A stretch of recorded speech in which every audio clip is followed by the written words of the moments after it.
Hello, I'm glad we have another chance to talk about Mother Nature in San Diego. This time it'll be about wildfires.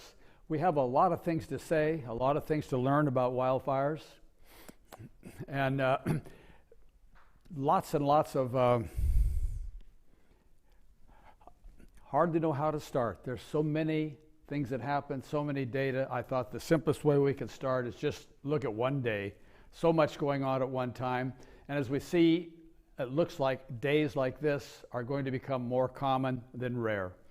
I might call your attention to a couple of words on there, down there under the fourth bullet where it says megafires. Megafires are defined as fires that have burned more than 100,000 acres and threaten human life or human property. You can see there 16 of them burning at once, if you recall, in September of last year. And the other thing gets me down at the bottom there. How smoggy, how smoky were the skies. Remember how bad that was? The smokiest, smoggiest city in the world was Portland, Oregon, of all places. That's what these fires can do to us. Now, looking here from the Insurance Institute, their data about trying to assess how many properties are in danger. Oh my goodness. Look over there in the upper left part of the table, on the column there, California, over 2 million properties at danger of being burned by wildfires. And percentage-wise, if you look over in the right-hand column, it's in bold again, they're 15%. Far more data there than you can look at or absorb. The main point of putting this on the screen is simply to say that so many properties at danger, we see these changes going on, and let's look at some of the fires in California. Here's California's 21st largest wildfires. That's 90 years worth. But if you look on the left column, you see that 18 of those 21 are in the last 19 years, and only 3 of them in the preceding 71 years. I put there in parentheses the 3 of the ones that were in San Diego. You look down at the bottom of column number 1, there was our Cedar Fire. Interestingly enough, in 2003, when that happened, the Cedar Fire was the biggest wildfire in California history, and now it's down to number 10. Above that there in 2007, the Witch Fire. At the time that happened, it was the 4th largest wildfire in California, and now it's down to number 18. And I had to scrape down to 1970 there to get the 21st largest wildfire, another San Diego County one, the Laguna wildfire, covered much the same footprint as the Cedar Fire. So if we look at these things apart from the table and something a little bit more visual, so here's histograms by decades. So you see the 9 decades right there, and you notice that in the first several decades, not much happening. Things begin picking up here as we get into the 1990s. They increase more as we go up to 2020, and then look what's happened. That upper part there, that tallest histogram, that's only 2 years. That's not a decade. We still have most of that to go. Who knows where that's going to finish? Now, why do I put this on the screen? What I'm trying to show here is, since we're used to wildfires in a sense, and we're looking at the numbers, it gets down to what's the difference between weather and climate. You know, weather are things that happen day to day, and climate are adding things up over the long time span. And here, what are we seeing? A very distinct, steep increase in the number of these megafires, large wildfires, and what we're seeing, I'm afraid, is a prologue to the future.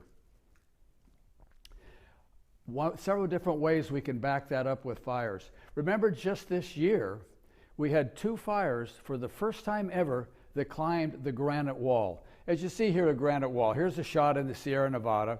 And what we usually see is the upper part of the Sierra, so much granitic rocks, very few trees can grow there. In all the wildfires up till this year, no fire had ever burned up that face you see there and over onto the other side. This year, 2 of them did.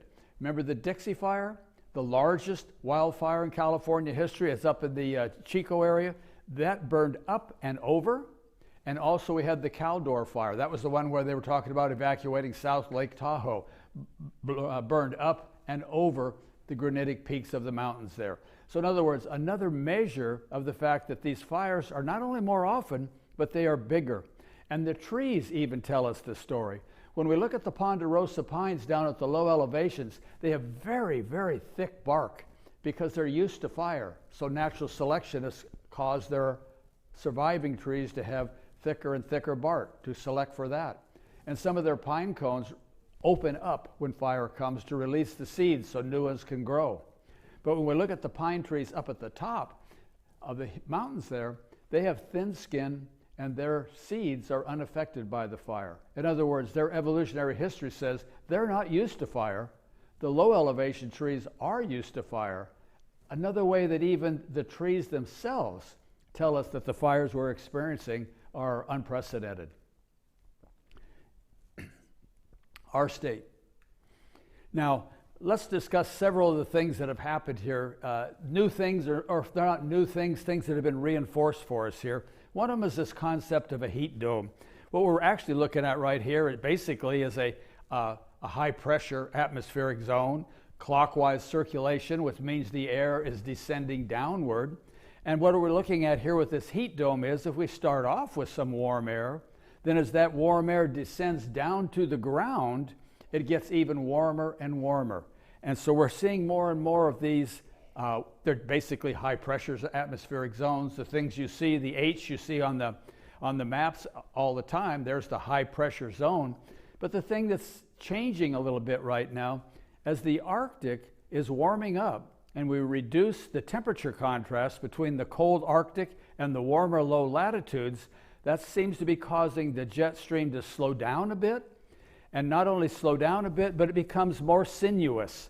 And with that sinuosity and slower moving jet stream, that's where some of these heat domes, or high pressure zones, if you will, are having such a big effect because they stick around longer. They're not just passing over, they can stay someplace for days. And if it's really bad weather and it stays for days, well, obviously things get much worse during that time. Remember this one here from August of 2020, August of last year, where we had one of those heat domes. You see the big high pressure zone indicated there in the western US. And on the left, you see the color there of the moisture of Tropical Storm Fausto coming up from Baja California. And when that moisture was fed into the heat dome, well, two things happened. The moisture caused such a buildup that it was precipitation. But the air was so hot that the falling rain evaporated into the atmosphere, didn't reach the ground. However, during a 72-hour period, during 3 days, the ground was struck by almost 11,000 lightning bolts that set off 367 major fires. Remember that? Goodness gracious. As we were looking at last time, we're expecting more tropical moisture, more tropical storms to come up our way. We're expecting more heat domes or high pressure zones to stick around for longer times in areas. And what we saw there in August of last year may be something that becomes a bit more common. This type of phenomenon where the rain falls from the clouds and doesn't reach the ground, but the lightning does, we call it dry lightning. Not that the lightning is dry, but the storm is dry. And if no rain comes down with the lightning, then fires start, but there's no accompanying rain to put them out. Another phenomenon that we've seen so much here is the firenado. We're calling that firenado now. They used to say fire tornado, but a tornado that we're used to, that's the weather. We're looking at as a rotation in a cloud, and a spinning vortex may come down and even touch the ground. So from the top down, we make a tornado. But for a firenado, we have the fire down on the ground. Air is rushing into that fire, makes a vortex that spins. And as it grows up, from the bottom up, that's a firenado. So top down, weather tornado, bottom up, firenado. And we had one here in 2018 up near the city of Redding here during the car fire that was absolutely phenomenal. It was estimated 1,000 feet across the spinning funnel, and the rotational wind speeds were clocked at 140 miles per hour, which on the Fujita tornado scale would be an EF3.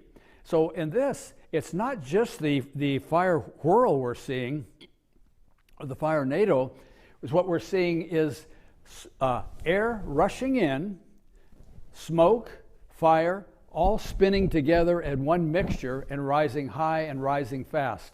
And interestingly enough, there's so much wind rushing in that it's not just a fire that's going. For example, mature oak trees were unrooted tipped over, and the trees weren't burned and even leaves not burned because it was the spinning wind. There was so much air drawn in by the tremendous amount of heat rising up that the fire was only one component of it. And then tragically, that tornado lifted the roof off of one house, dropped it back down, and killed 3 inhabitants. So there's tornado deaths from a tornado created by fire, a firenado, something that I'm afraid we're going to be seeing more of as we go forward.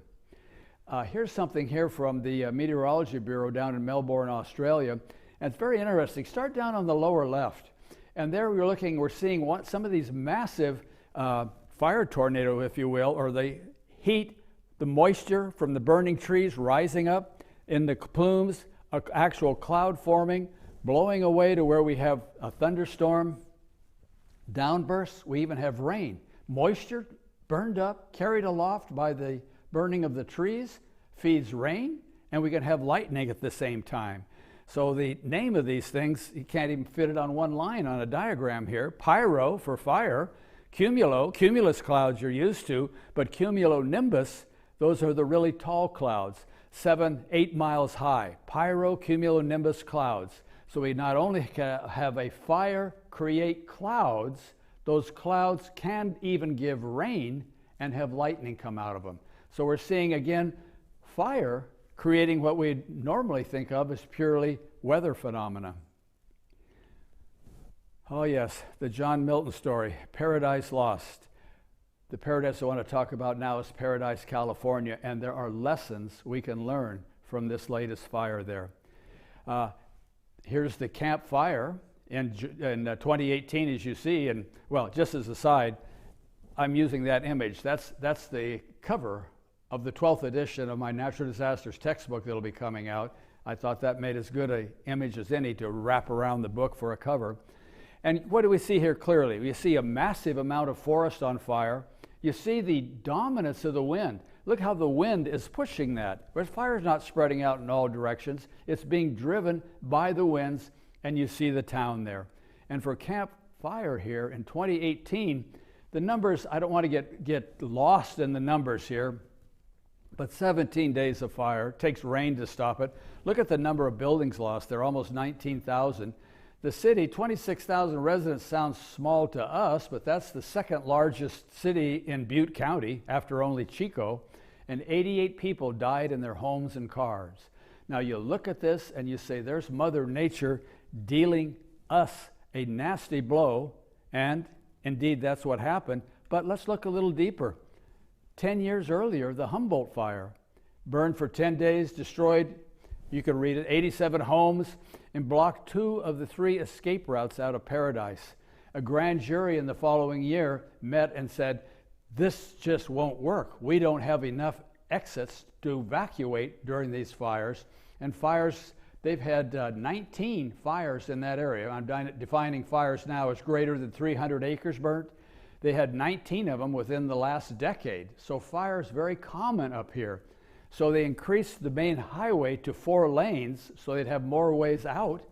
And as you see there in 2015, and then the people in town complained, well, it's become an expressway. It's too hard to cross the road. We want to go back to the way we were. So they reduced it back to a 2-lane road. And then in 2018, some of those very people were trapped in their cars on that 2-lane road with the blocked traffic, and they died in their cars. So it kind of raises the question here, and I don't mean to be cruel here, but at what percent is this Mother Nature we're talking about, and what percent is it humans not recognizing the dangerous situations in which they live and not preparing to meet Mother Nature on her terms rather than trying to impose our will upon her?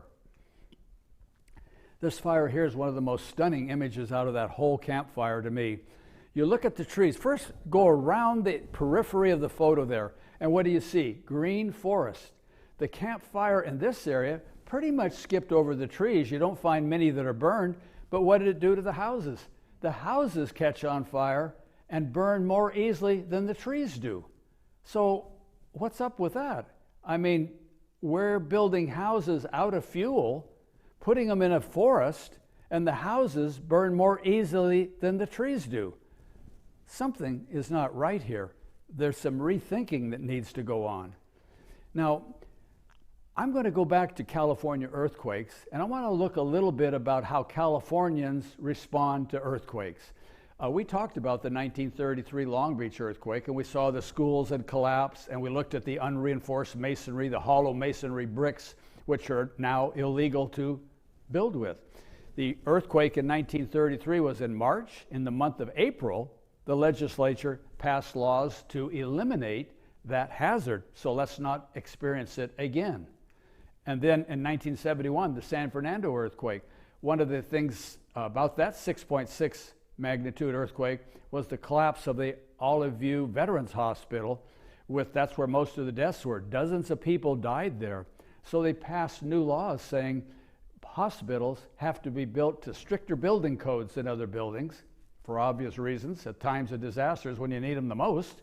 And also, you had to build buildings at least 50 feet away from active faults.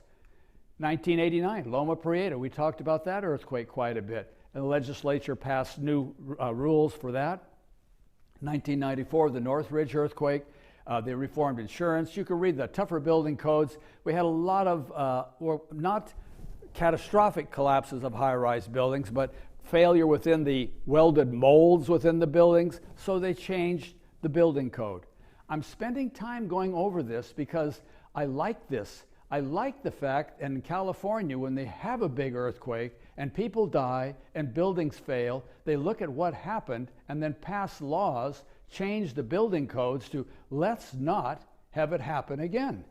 So I don't mean we've done everything we can do, but we learn from every earthquake. So I give Californians, as a career professor, I give them an A grade for responding to earthquakes. Now let's move on to wildfires. I want to go first here, 1923, Oakland, Berkeley Hills. There was a fire in the hills behind Berkeley there, burned all the way down to the edge of the UC Berkeley campus, destroyed many, many buildings.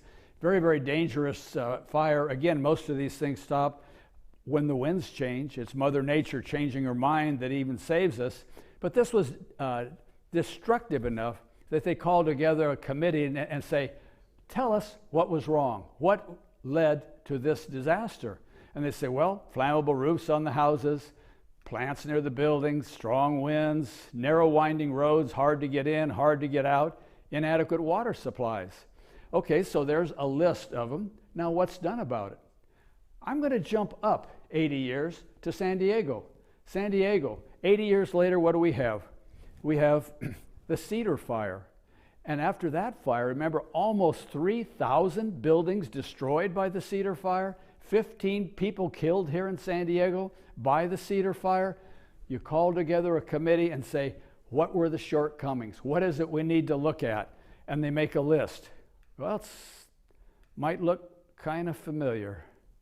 So there we are, 80 years later, and what have we learned? Nothing. I gave Californians an A for earthquake response. As a professor for wildfire response, I have to give them an F. F, they fail. What have you learned? 80 years later, the same things, same mistakes? Now, when I give an F, I'm not doing it to the firefighters. They put out as much effort as humanly possible. The Fs go to those California, county, state, city, legislators, people in power, people in charge of the building code and all. Why do they keep building buildings that are going to easily burn, or as we saw in that one campfire image, burn easier than the forest itself? Why do they keep doing it? Why don't they change the building codes? So, back to basics. Let's build up from that and have a look at houses here in our own neighborhoods and look at some things that are good and some things that aren't so good. First off, the fire triangle, the most fundamental element in fires. You know, it takes fuel, you got to heat the fuel, and you have to have oxygen. Well, for wildfires, you're outdoors, so you already have all the oxygen. So what we're really dealing with is lots of fuel that's burning. And of course, what do we usually do? We usually dump loads of water on the heat, on the fire itself, to try to stop the fire. Well, there's other strategies here too. The backfire. Over on the left, there's the wildfire, and the black arrows are showing the air drawn into the fire, bringing in air and bringing in oxygen. and you see all the trees in the middle of the diagram, it's burning through. And what's the idea of a backfire? We say, well, all that rising heat and air above the wildfire draws in the other air. So if we set a fire like you see on the right-hand side, it could get drawn into the main wildfire. By burning the fuel in between, we'd have a fuel break, and that way we could stop the fire advance. So there's the concept of the backfire, widely used and very, very significant. Another thing here I just want to point out, I used to do this in class until I heard from the fire marshal. They didn't like that in the auditorium. I like to light the large wooden match and say, how fast does the fire burn downhill? Not fast. Well, you've done this. Light the match and hold it this way. How fast does fire burn uphill? Well, it's the same on hillsides and mountainsides. The fire burning up, hot, dry air dries out the vegetation above it. The fire can race uphill. It goes downhill a lot slower. Just something to think about. And then ladder fuels. Another thing that really helps fires spread is if you have vegetation to burn at different elevations. So the ladder fuel, the concept here is if we have grasses down low, like in the lower right, then through shrubs, young trees, tall trees, the fire can move up the fire ladder, and it's a way of conveying fire through all kinds of different vegetation. And how do you break the fire ladder? Break the continuum. If you have grass and big trees, fine, then don't have shrubs in between, for example, to isolate the two different kinds of fire. Now, I want to talk about the weather conditions, the climate we live under, and talk about the vegetation of them. We're in the Mediterranean zone, and the arrow there, the green arrow, is pointing basically to us here, 2 degrees latitude. And if you follow that latitude over from left to right, you notice basically we're the same as the Mediterranean Sea, areas around the Mediterranean Sea. And if we drop down in the southern hemisphere, we find that the same latitudes, 32 degrees or so south, that's parts of Chile, running from left to right, parts of South Africa, and parts of Australia. So there's 5 Mediterranean vegetation zones in the world, and that is about 2% of the world's vegetation. And of course, for us, a lot of our Mediterranean vegetation here, the chaparral, a lot of that doesn't have flowers, but a lot of the Australian and South African ones do, so we've tended to import a lot of their fire-prone vegetation into San Diego to expand our vegetation and the beauty of the plants, but also increase the fire potential. So what I want to look at here for Mediterranean vegetation, that's a tough way for a plant to live. It says get water when available. Well, what's the typical Mediterranean climate? There's 6 months of the year that are hot and dry, and then 6 months that you might get rain. So a plant has to be able to go half of the year without getting any water, persist through drought, and of course they have to hang on to their leaves. Now the animals feeding on the plants are going to eat 12 months of the year. These plants are not able to really photosynthesize or do much without the water during those hot months. So how do they avoid being eaten by animals? And what happens is they put oils. They create oils. Some are fragrant, some are spicy, some are aromatic. We'll take eucalyptus oil for an example of one you know. Something that's very aromatic, has a lot of uses in our day-to-day lives, but it's also something that's highly flammable. And that's one of the problems. Many of the oily compounds in the Mediterranean vegetation are very flammable, so the plants themselves have adapted to this. In fact, if we look here like a chaparral-covered hill here, say near Fallbrook, you see how dense that is. I don't know if you've ever walked up those kinds of things or needed to, but as a geologist, I have occasions where I've had to do that, and you cannot walk through that stuff. In parts of it, you climb along over the top of it like a spider. Other times you're down on the ground, slithering along like a snake to pass through that vegetation to get up the hill. So it's ready-made for a fire. Once that burns, all those interwoven, interlaced branches are very difficult to put out in a fire. But Mediterranean vegetation, you see the fancy botanical term down there, obligate resprouter. This is a picture after the cedar fire there, and you see the shrub, which looks like it's dead, right? It's burned down to the ground, but it doesn't affect the roots, so the fire is gone, the plant resprouts, and in a number of months you don't even know it had burned down. In other words, they're fire adapted. The houses that were in that neighborhood burnt down. Now people have to come back, and there's no obligate resprouting of a house. You got to come back and build it again. Another thing for a lot of that vegetation, a lot of the seeds will not germinate unless they've been exposed to heat, to crack a shell, or even a chemical in the smoke for some plants. A certain chemical will cause germination. Very handy, because that means right after a fire, when there's a lot of exposed ground, the fire has also then released or caused the release of a lot of seeds for the next round of vegetation that can grow. The point is the vegetation is adapted to the wildfire. Californians, the people, are not. Now, of course, our big problem here for the biggest fires are what we call downslope winds. And you can see down at the bottom, center bottom of the diagram, we call them Santa Ana winds. But if you're over in Denver or Colorado Springs area, they can see they're called Chinook winds. And what are the basics here?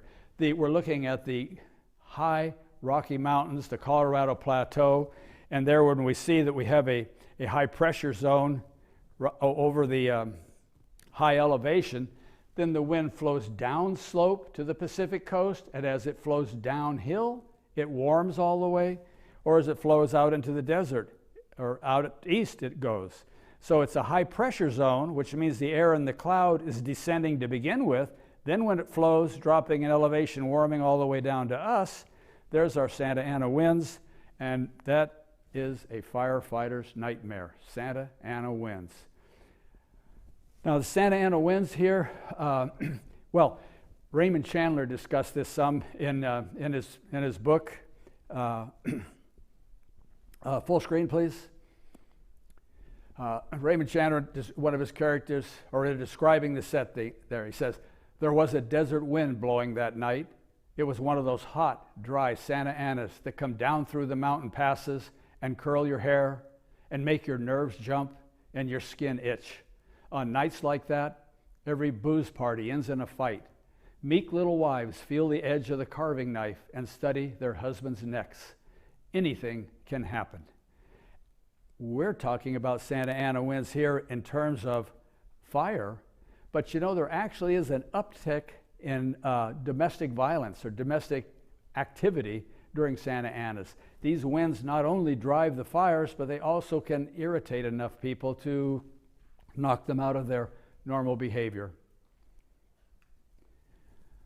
Now, here we are with the cedar fire and several other fires.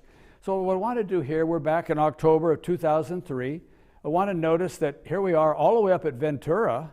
And look at, we're coming all the way down through Southern California, down here to where we get into San Diego area. Right in here where we had more than one fire. That's the cedar fire, the one in the center. But notice also, this is Ensenada down here. So when we're looking at that system, look at those Santa Ana winds blowing from Ventura to Ensenada, and those huge plumes of smoke being pushed out to sea here very nicely show us how powerful those winds are, and those winds driving that smoke are also the wind that are driving those flames. And here, in another way of doing it, we are sensing the heat. You see the fires there. You can see the smoke as well, but you see the burn areas in those. And my goodness, that's a lot of area. That's a lot of ground. That's a lot of flame to expect anybody to put out. Now, here's a concept, or not a concept, it's a study from which a concept comes. This is from Richard Minich at UC Riverside. And what he was doing here is looking at the activity or the burn areas of wildfires south of the border. And you notice here, the red and yellow, only each one indicates a burn area, no other significance. And then you go north of the border, look what happens. Huge areas burnt by fires. So what's the difference? In Baja California, many more fires show there, but each one is small in extent. You look north of the border, and we don't have as many fires, but look how large they are. So what's the difference? The difference is those fires in Baja California are basically left alone, and the small fires burn out, create a burned patch without fuel, if you will, and then you wait till the next small fire. But for us in Southern California, Our firefighters are so good, so talented, they can put out the small fires, so we put them out right away. But when we put out all those small fires, that doesn't reduce all the fuel. So then when we get a fire and the Santa Ana winds are pushing it, they're impossible to stop. So it's kind of an interesting trade-off. To a certain extent, the ability of our firefighters to put out the smaller fires quickly has helped lead to the incidence of the huge fires. Now, I want to take Rancho Bernardo here as an example. This would be in the Witch Fire here in 2007. And you look at here in this subdivision, this would be up I-15, right before you get to Lake Hodges on the right-hand side, east side of the road. There's a subdivision there called the Trails. And you see where the fire has come through, and it's caught some houses and missed others. And let's look at why that is here a little bit. But first, I want to look at another thing about this. When you look at this picture here in Rancho Bernardo, start down there in the lower right, if you will, and run your eyes up over all that burned vegetation. You come there to the cliff edge homes, and you see how many of them are burned down, which you would expect. Then you cross the street, moving on up to the left there, and you see the homes along that block there. They are intact. And then you see a couple of homes way in here that have burned inside a whole mess of homes that didn't burn. Well, here's an interesting fact. Those two homes that the arrow is pointing to, they burned first. They were burned to the ground, for the main fire was 5 miles away. Then the main fire comes up later. So how did houses in the interior of the development burn before those on the canyon edge?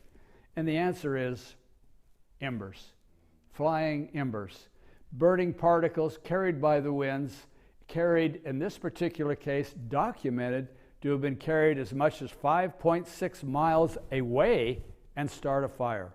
And so where something that is wind-borne and hot can go over 5 miles, where it lands, it can start a fire, and it doesn't really matter what it passes over, other homes that are unburned. So when you look at some of those things and you say, well, why did these homes get burned and these didn't?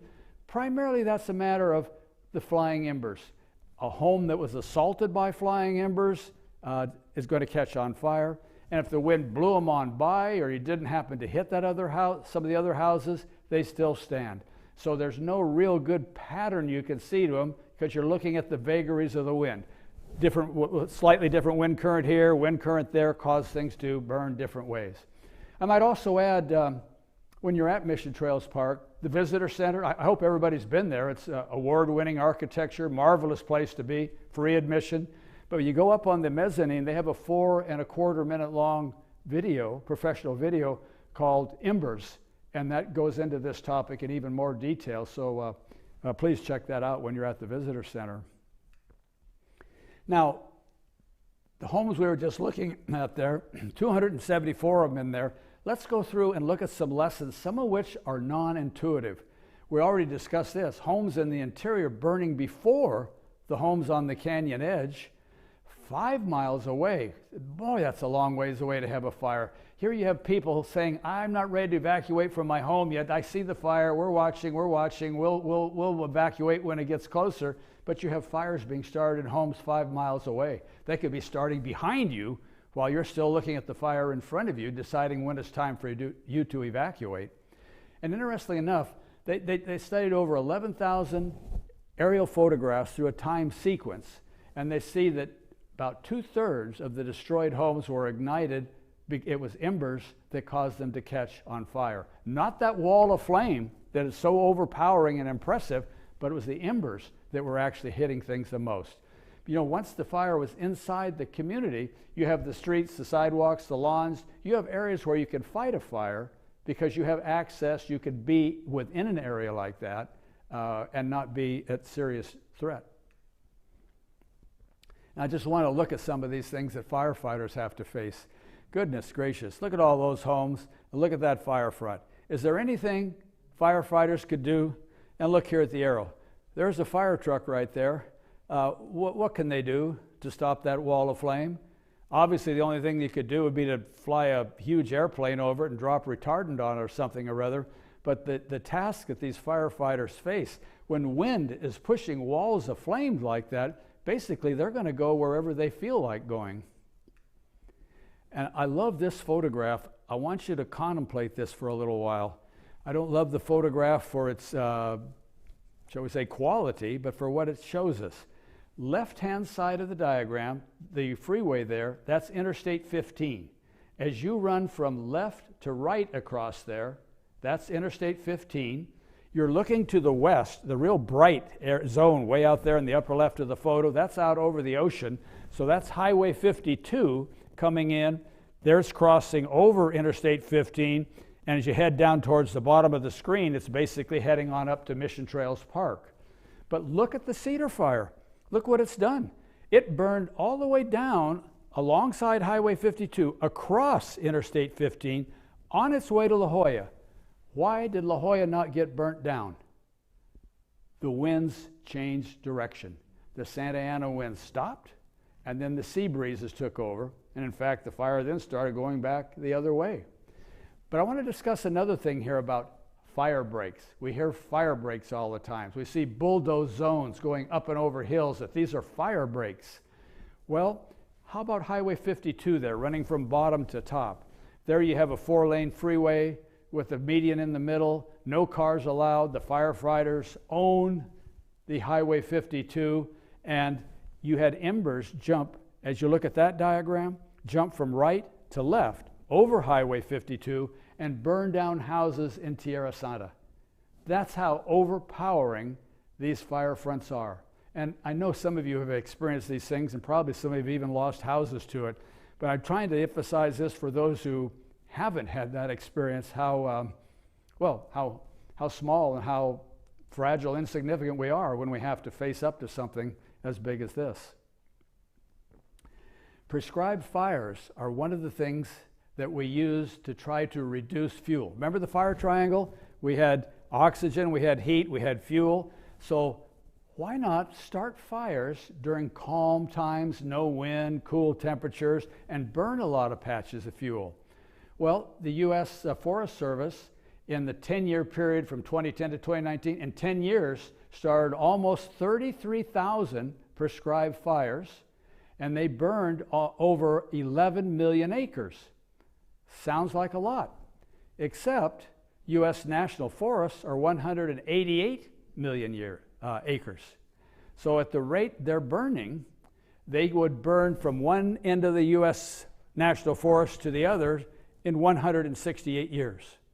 In other words, what they're doing is locally significant, but on a broad scale, meaningless, because many years before they burn all the area that needs to be prescribed burned, you're totally regrown in areas past. So this prescribed fires business, I'm not knocking it. It's very useful in a lot of places. Pine Valley still exists as a community because of a couple of prescribed fires that basically, done in advance, saved them from one of our other fires. So I'm not opposed to prescribed fires, but would say, well, that's just it. We need to burn more and clear the forests. I don't think people are recognizing the immensity of those. Forest Service starting 30,000 fires in 10 years, that's a lot. How many can you start? So what I want to do here then is look at home building. Here's a shot of Laguna Beach in 1993. These are all on a hillside facing out, looking over the ocean. And you see sort of lots there. We're still getting ready to build. But what I want you to look at here is this home here. Now, if it looks a little bit different, you don't see any wood, for example. This guy who built this himself here, or had to supervise the building of this, wanted to make one that was fire resistant. Well, 1993, the Laguna Beach fire, how'd he do? My point is, you can build homes to better stand up to fire than the job we're doing. And that's a direction we need to go. We need fireproof houses. So let's just drive around San Diego here and look at a few houses. Kind of a model here we might compare to begin with. If you're on a hill slope, well, fire burns up slopes fast. If you're on a slope, people tend to put a wooden deck out over the slope. Well, that wooden deck's going to trap fire beneath it. And oh goodness, don't stow your firewood on the slope underneath the wooden deck, please. And then the house is made of wood, single pane windows, a wood roof. The eaves, where the roofs overhang the walls. On the drawing here, there's no spark arrestor on top of the chimney. Limbs of trees come up and over the roof of the house, bringing fuel of the nature next to the house. And you see the road with narrow, windy roads they were talking about in the Oakland-Berkeley fires and all. So there's a lot of what not to do kind of things. Now let's look at some specific San Diego houses. And apologies in advance if I hit your house. Wooden house, wood shingle roof, eucalyptus tree with the branches coming over, touching on the roof. You see the dead eucalyptus leaves on top of that. There's shrubs there. Look in the far back there. There's a medium-sized tree, so we have the fuel ladder in place. We have a whole mass of fuel just ready to be ignited. We have a fireplace there. The leaves hide the fact. I don't know if it has a spark arrestor or not, but anyway, I wouldn't want to have leaves on top of the chimney anyway. Here's a house in the heart of San Diego, just waiting to be burned. How about this one? Beautiful home. Gosh, I love the styling. Wood walls. This isn't out in a mountain cabin. This is in the heart of the city. But then look at the wood roof or deck area coming out. And then there's another upper roof with another airspace underneath it. I'm looking at places to ignite fires. See, flames can come up underneath any of those wood decks or that wood roof. Look at the pine trees hanging over the top of the roof. When you walk around up the street a little bit, you can look back on it and see the dead needles and dead pine cones on top of the roof. And how about our fire ladder? Look down in the lower right there. We started right on the ground, up through shrubs, up to the pine tree and all. And 100% good chance to burn. But if that's not enough, you know what? Let's pile up the firewood in front to make sure we have something to start the fire with. Typical slope, San Diego. Dried grasses, dry out through the time of year. Chaparral's not looking good. There's a house on the order, at least 60 years old, all made of wood, wood decks, dried wood, ready to burn. What happens when there's an actual photograph of fire on the left racing up a steep hill? Take that fire and put it in the slope in front of that house. What are its odds of survival? Now we move over to some other homes. Don't see any wood anywhere. They haven't finished landscaping, but you don't see trees or shrubs or things to catch on fire. They're built what we call boxed eaves. We'll look at it a little closer in the next diagram. But when you look there for what could burn, the only thing I could even bring up here would be to say, well, the edges of the roof tiles, you could have embers go under that, but I trust those are all blocked off and are ember proof. If we take a closer look at it, look, instead of eaves, instead of the roof hanging over the wall, providing a place for the fire to come up and catch fire, these are what we call boxed eaves. So there's nothing there for the fire to catch a hold of. It's not underneath something that it can heat up, and it's not wood anyway. It's plaster, and then there are at least double pane windows. So in other words, they've gone and built a house with fire in mind, and they should be in good shape even if their neighbors' houses catch on fire. Landscaping can make the difference. Landscape your home so fire can pass around it and leave it alone. And here's just a busy street in San Diego. Going up, this has loads of traffic on it every day. So look at the house on the left. So visualize hundreds, if not thousands of cars on the street there. There's dead grass, which can catch on fire. The dead grass, the fire can move on up here. Here's a tree that doesn't look good. Here's the wood deck extended out over the slope. The wood fence leads all the way back to the house. Oh my goodness, all you need there is a spark from a car, and this house is done. This is bad. Look at the next door neighbor.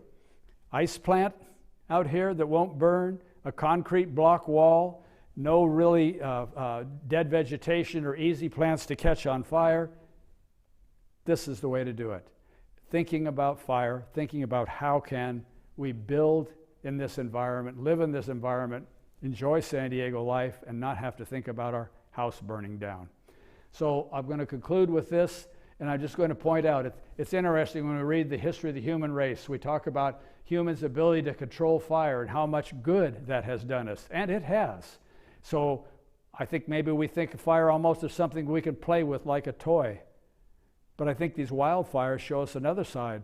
The wildfires, the fire in this case, we are the toys. The wildfire is playing with us, and we need to change the way we are doing things. Thank you very much. What is the minimum safe distance before evacuation? That's going to vary a whole lot depending on how fast those winds are blowing, how far away you are, what the topography is in between. I guess the best thing I could say there would be to, when officials tell you to evacuate, please do, because a lot of them are sitting in offices with 3D computers and they have planes up in the air that could advise them about things. But I'd say it's far better to leave too early than too late. The deaths we get, when we say 15 deaths from the Cedar Fire, for example, when we look at deaths, I started there when I was comparing the two 1923 Oakland Berkeley Hills fire versus the 2003 Cedar Fire. Well, the 1923 Oakland Berkeley Hills fire was repeated in 1991, as some of you may remember, only this time it burned down over 3,000 houses and killed 25 people. And remember the 1923 list where it said one of the problems was narrow winding roads? They still had the narrow winding roads, and in 1991 that was the factor that led to many of those 25 deaths, inability to drive out. Everybody can't drive out at the same time. The Paradise story, they build the 4-lane road so that people could get out of town more during the fire, but they didn't like it because it makes like an expressway going through town, and then they die on their own road that they shortened themselves. So I guess what I'm emphasizing is, please evacuate early, don't wait, don't trust to luck. If you don't have a fireproof home, what are some preventive measures you can take to divert the free embers from hitting your home, water on the walls? Well, there are a lot of things that you can do. For one thing, make sure all trees are trimmed back. You don't have tree limbs and leaves on top of your roof. Don't have flammable shrubs there. A lot of those old wooden planter boxes you hang underneath windows, or I'm looking for where fires can start, can be ignited. The louvered vents going into the attic or places embers can come through. I think what I'd say is visualize where embers, visualize like that photograph we saw, that time-lapse photo with all the clouds of embers flying through there. What can you do to seal off those embers or not have those embers land on your house on something that could ignite and burn? How do you stop a firenado? Wow. I hadn't thought about that one. That would be very, very tough. I mean, when you take that car tornado and the rotating winds are 140 miles an hour and it's 1,000 feet across, that's just an overwhelming force of nature. All I can say for that is get out of the way if you can, and probably the best way to get out of those, if you have that option, is going down into a basement, getting below ground, because the same winds that are being fed by all that fire energy, it's not just a straight line thing. It can weave around a lot, and it's hard to predict that path, so get as far away and out of the way as you possibly can. Best in a tornado cellar, if at all possible, or basement. What is climate change going to do to the chaparral and forest landscapes of the American West? And to what extent are the megafires of Northern California and transitional period to convert forests to grasses? Okay, Richard, those are very good questions here. The chaparral, I would project, is going to hold on better for quite some time than the forest landscapes. We're seeing a lot of that now where you drive by those areas and you see the pine trees dying out, and you see the effect on those much more readily, I think, than you do in the chaparral. And it is interesting because we're seeing some of these things now where studies in an area, a sagebrush covered lands that have been burned so many times that the grasses are taking over. Now, you keep burning the bushes down enough times and the fast sprouting grasses can take over, burn, reseed, and burn. So we are seeing some of that going on now, shrublands being converted to grasslands. And so we're going to be seeing more of that in the future. But you're right on something there. We are seeing conversions from one type of vegetation to another as the climate changes. Would you recommend an advisory discussion with the fire marshal before the next big fire? Yes, yes, Charles. I think anytime you can get folks to come out to your neighborhood, for example, and meet within a community group and discuss the things that for your particular neighborhood, which some things that could be done, even some things that a community group can do, where you might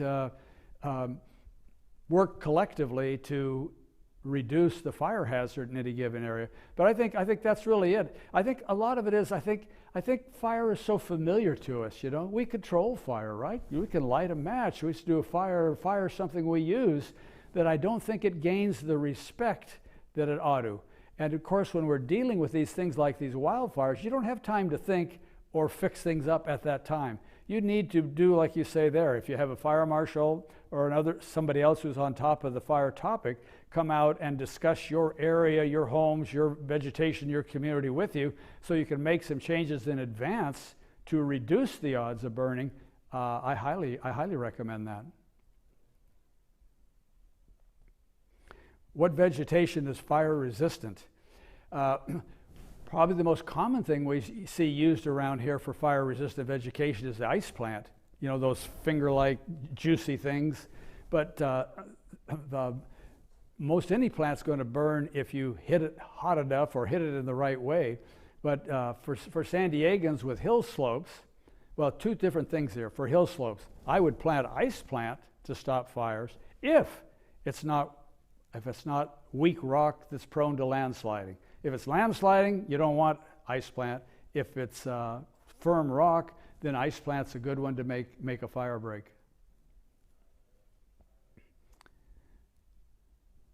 Okay, well, I think we've covered quite a bit here. I appreciate your interest in this, and I hope you do carry forward with it with some more and do more for your family and your neighborhoods, and think about the fires we've had of the last few years as probably what you're going to be seeing in the next few decades. So it's something we need to come to grips with. Thank you again.